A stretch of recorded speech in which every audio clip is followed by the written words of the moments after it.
Yes, ladies and gentlemen, episode 118 of the Journey's anime titled Ash Heads into Battle versus Steven just dropped, and this is the final match of the first round of the Masters 8 between Ash and Steven.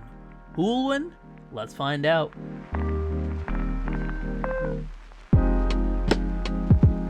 This battle is a pretty straightforward one, yet it's still pretty interesting.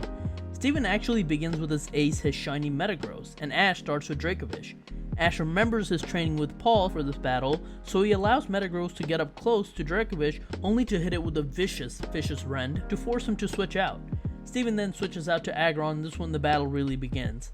Aggron's a beast, and the match ends really quickly as one heavy slam KOs Dracovish, who was earlier hit by Metagross' Psychic. Ash then brings out his Gengar, referring back again to that Paul battle, and Ash has Gengar use Will-O-Wisp in order to cut Aggron's massive attack stat in half. This immediately pays off as it's able to tank a Smart Strike, and then he's able to counter a Rock Tomb with his Dazzling Gleam before the burn takes down Aggron, giving Gengar the victory. Steven then brings out his Cradilly, and a combination of Power Whip and Ingrain causes Gengar and Ash a lot of issues.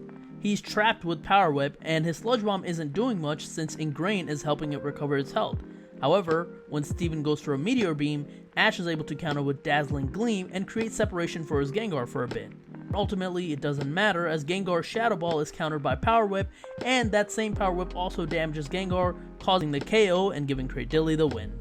Ash then brings out his final Pokemon, his Pikachu. A quick attack lands from Pikachu before Cradilly fires back with a Rock Blast. However, Pikachu uses those rocks from the Rock Blast to get above Cradilly, who tries to use Power Whip, but an Electro Web from Pikachu catches all of its tentacles, leaving it no way to defend itself, allowing Ash to hit it with an Iron Tail dead on and KOing it. That means Steven is now forced to bring out his shiny Metagross once again. However, this time, he immediately Mega Evolves it. Ash tries to hit it with Thunderbolt, but it's too fast, and Metagross dodges them before getting up close and hitting a Comet Punch on Pikachu.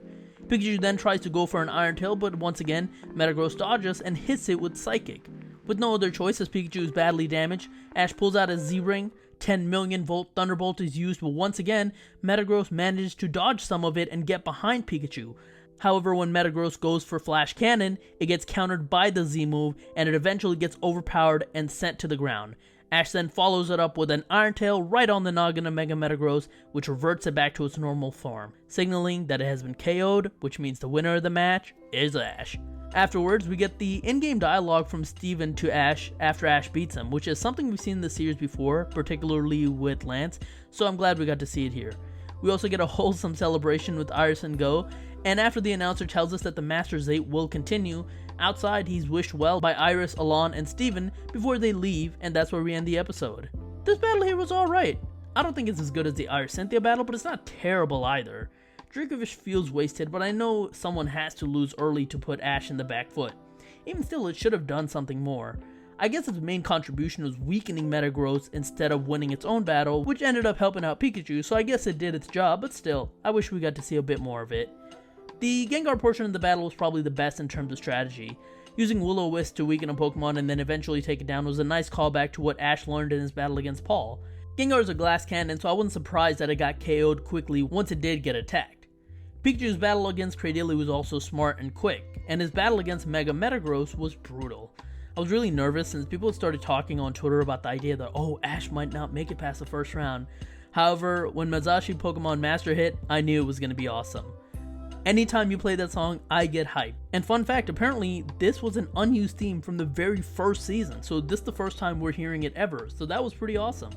Also, I saw someone on Twitter say this, and I can't remember who it was, I'm so sorry about that. I'll put up the tweet in the screen here once I find it, but each of the missed beams of Pikachu's 10 million volt Thunderbolt represented a fallen member of the Masters 8. Those colors are based on their colors from the introduction of the Masters 8, so those would be Alon, Iris, Lance, and now Ash was fighting for them. I don't know if that was just an accident or it was intentional, but I would like to think that they knew what they were doing here. So overall, it's a pretty fun battle that isn't too flashy, but does leave a little bit to be desired, specifically I think for Dracovish.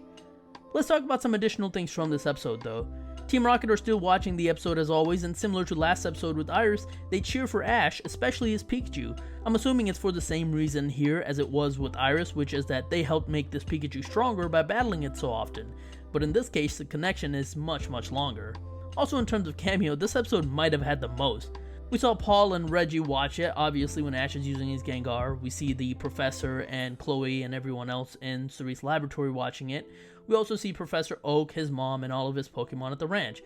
But then you also had your regular cast of Hoenn rivals, which was expected, but then there was also a bunch of characters that were just characters of the day.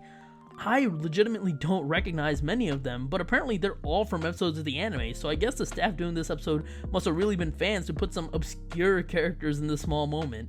I guess it shows that they're listening to some of the feedback from the fans when fans are excited about seeing cameos, so they're trying to stuff as much as possible, which is a good thing.